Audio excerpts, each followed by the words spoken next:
ओम शांति। आज हम 4 फरवरी 2024 बाबा की अव्यक्त मुरली से कुछ लाइनें देखेंगे। बाबा कहते हैं, कोई कैसा भी हो उनके साथ चलने की विधि सीखो।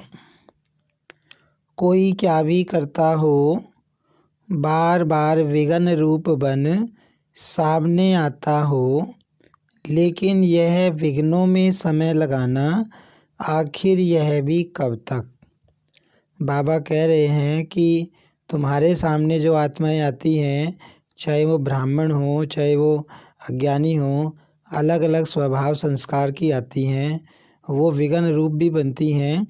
तो बाबा कहते हैं कि उनके साथ चलने की विधि सीखो, क्योंकि वो बार बार विघ्न डालेंगे।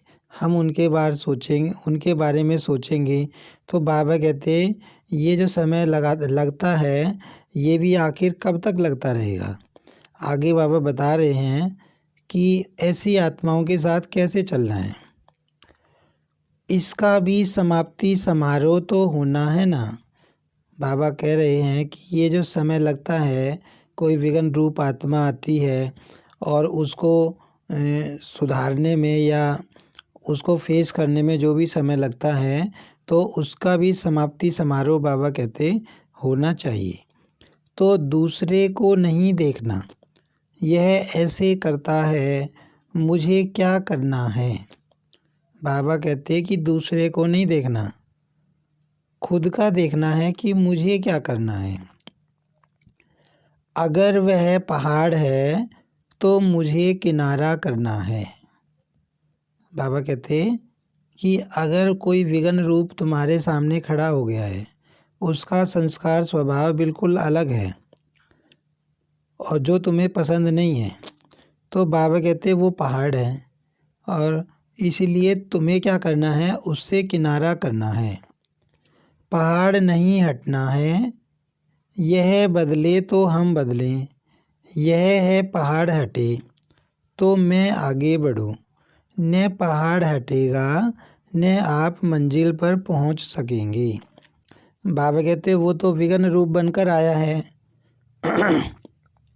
वो तो पहाड़ है। तो बाबा कहते पहाड़ नहीं हटेगा, तुमको ही किनारा करना है। पहाड़ हटाने का मतलब क्या है कि अगर हम ये सोचें कि पहले ये बदले तो मैं बदलूं, तो बाबा कहते वो तो बदलने वाला है नहीं, वो तो पहाड़ है। तो तुम्हें ही किनारा करना है, तुम्हें ही किनारा करके अपनी मंजिल तक पहुंचना है। अगर तुम इस बात का इंतज़ार करते रहोगे कि ये बदले तो मैं बदलूं, पहाड़ हटे तो मैं आगे बढ़ूं, तो बाबा कहते तुम मंजिल पर पहुंच नहीं पाओगे। इसलिए अगर उस आत्मा के प्रति शुभ भावना है तो इशारा दिया और मन बुद्धि से खाली। बाबा कहते हैं कि अगर ऐसा कुछ है, कोई आत्मा ऐसी सामने आती है जो बदलती नहीं है, तो बाबा कहते हैं उस आत्मा के प्रति शुभ भावना और शुभ कामना रखो। शुभ भावना का इशारा दो, माना जो बात तुम कहना चाहते हो शुभ भावना से उसको कह दो, उसको इशारा दे दो और अपनी मन बुद्धि खाली कर दो। ना कि अपने मन बुद्धि में ये सोचते रहो ये बदलता नहीं है, ये ऐसे क्यों करता है, इसे कितनी बार समझाया है। बाबा कहते हैं ऐसे ऐसे अपने मन में विचार नहीं लाने। शुभ भावना से उसको इशारा दिया, शिक्षा दी, जो भी बताना है बताया, और उसके बाद मेरे मन में कोई संकल्प नहीं चलना चाहिए, मन बुद्धि बिल्कुल खाली। खुद अपने को उस विघ्न स्वरूप बनने वाले के सोच विचार में नहीं डालो। बाबा कहते कि ऐसे नहीं, तुम्हारे मन में सोच विचार चलते रहें, माया का रूप बन जाएं, विघ्न का रूप बन जाएं कि ये तो बदलता ही नहीं है, इसको कितनी बार समझा लिया, इसको समझ नहीं आती है क्या, ऐसे थोड़ी ना किया जाता है। तो बाबा कहते हैं ऐसे संकल्पों के जाल में तुम्हें नहीं फंसना है। जब नंबर वार हैं तो नंबर वार में स्टेज भी नंबर वार होनी ही है, लेकिन हमको नंबर 1 बनना है। बाबा कितनी इम्पोर्टेंट लाइन बता रहे हैं। बाबा कहते हैं कि एक बात तुमको पता है कि बाबा के बच्चे जो भी ज्ञान ले रहे हैं सो सब नंबरवार हैं। राजधानी स्थापन हो रही है, हर तरह की स्टेज वाली आत्मा है, हर तरह की बुद्धि वाली आत्मा है। तो बाबा कहते हैं ये नंबरवार, तो हर आत्मा की स्टेज भी नंबरवार होगी, सबकी एक जैसी तो नहीं हो सकती। माना जैसी तुम्हारी है ऐसी ही सामने वाले की बुद्धि हो जाए, ऐसा ही पुरुषार्थ हो जाए, ऐसी ही समझ हो जाए, ऐसा नहीं होने वाला। तो बाबा कहते नंबरवार का पाठ याद रखो, और एक बात और याद रखो कि हमको नंबर 1 बनना है। बाबा कहते ये सोचना है कि हमको नंबर 1 बनना है, आगे नंबर लेना है। ऐसे विघ्न व व्यर्थ संकल्प चलाने वाली आत्माओं के प्रति स्वयं परिवर्तन होकर उनके प्रति शुभ भावना रखते चलो। बाबा कह रहे हैं कि ऐसी कोई विघ्न रूप आत्मा आती है तो उसके प्रति स्वयं शुभ भावना रखो और खुद का परिवर्तन कर लो। ये मत सोचो कि वो बदले तो मैं बदलूं, खुद का परिवर्तन करो, खुद मोल्ड हो जाओ, किनारे हो जाओ और उसके प्रति शुभ भावना रखो कि इसका भी कल्याण हो जाए, इसको भी सद्बुद्धि मिल जाए। टाइम थोड़ा लगता है, मेहनत थोड़ी लगती है। अब बाबा कहते हैं ऐसा करने में, भाई खुद झुकने में, है ना, खुद बदलने में, तो बाबा कहते हैं थोड़ा टाइम तो लगता है, लेकिन जो स्व परिवर्तन करता है विजय की माला उसी के गले में पड़ती है। बाबा कह रहे हैं कि अगर तुम स्व परिवर्तन करते हो, उसका इंतज़ार नहीं करते हो, तो विजय की माला तुम्हारे गले में पड़ती है। शुभ भावना से अगर उसको परिवर्तन कर सकते हो तो करो, नहीं तो इशारा दो। बाबा कहते हैं अगर तुम शुभ भावना से उसको परिवर्तन कर सकते हो तो करो, और अगर नहीं कर सकते तो सिर्फ उसको इशारा दो, अपनी रेस्पॉन्सिबिलिटी ख़त्म कर दो। बाबा कहते फिर अपनी जिम्मेवारी आगे ख़त्म कर दो और स्व परिवर्तन कर आगे उड़ते जाओ। बाबा कहते खुद का परिवर्तन किया और मन में जो संकल्प विकल्प आ रहे हैं उनको फुल स्टॉप किया और उड़ जाओ। यह विघ्न रूप भी सोने का लगाव का धागा है। बाबा कहते ये जो अलग अलग संस्कार की आत्माएं तुम्हारे सामने विघ्न रूप बनती हैं, ये भी क्या है, सोने का लगाव का धागा है। माना ये भी हमारे पुरुषार्थ में रुकावट है, यह भी उड़ने नहीं देगा। बाबा कहते ये जो धागा है ये भी उड़ने नहीं देगा तुमको, यह बहुत महीन और बहुत सत्यता के पर्दे का धागा है। ये धागा भी तुमको पकड़ लेगा। अगर तुम इंतजार में बैठे रहोगे, ये बदले ये बदले ये बदले, तुम्हारे मन में संकल्प चलते जाएंगे, तो बाबा कहते तुम्हारा पुरुषार्थ रुक जाएगा। यही सोचते हैं, यही तो सच्ची बात है ना, यह तो होता है ना, यह तो होना चाहिए ना, इस तरह के हमारे विचार आते हैं। जब सामने वाली आत्मा बदलती नहीं है तो ये तो होना ही चाहिए, इसको ऐसे नहीं करना चाहिए, ऐसे थोड़े ही होता है, इसको तो बिल्कुल भी समझ नहीं है, कितना हम इसको समझाते हैं, ऐसे ऐसे विचार आते हैं मन में।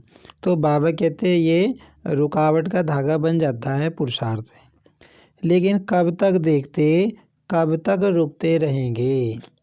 अब बाबा कहते हैं एक को समझाओगे फिर दूसरा आ जाएगा, दूसरे को समझाओगे तीसरा आ जाएगा, कब तक रुकते रहोगे, किस किस को सुधारते रहोगे। बाबा कहते सबको तो नहीं सुधारते, सबका अपना अपना पार्ट है।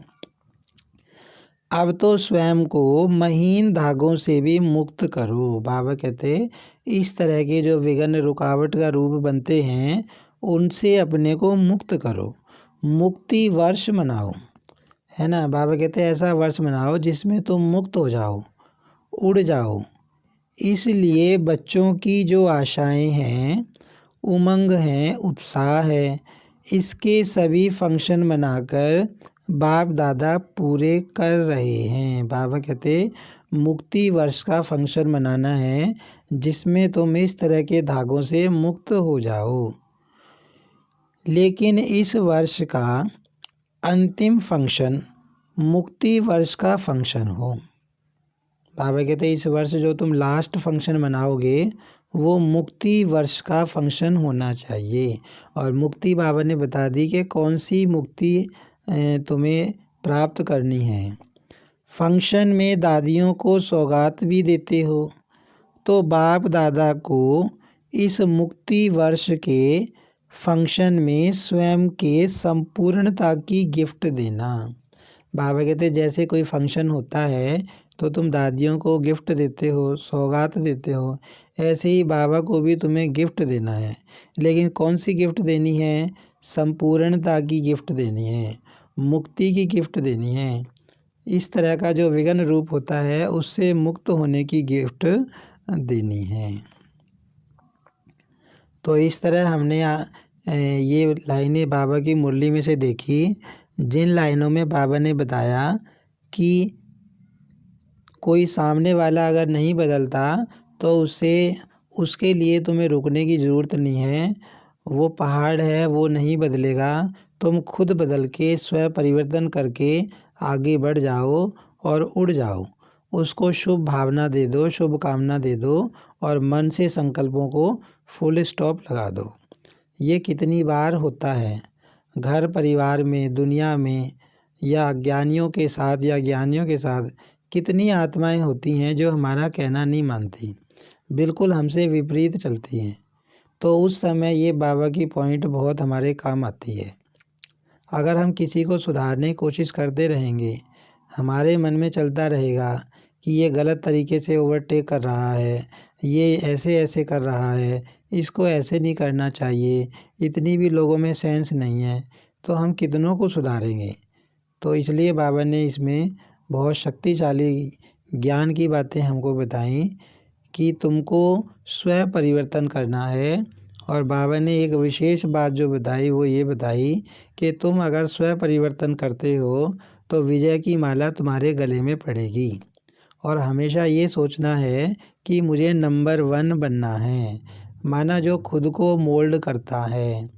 एक बार बाबा ने मुरली में ये बताया था कि जो खुद परिवर्तन होता है, दूसरे का इंतज़ार नहीं करता, वही रियल गोल्ड होता है, वही विजय माला का दाना होता है, वही नंबर 1 बनता है। अच्छा, ओम शांति।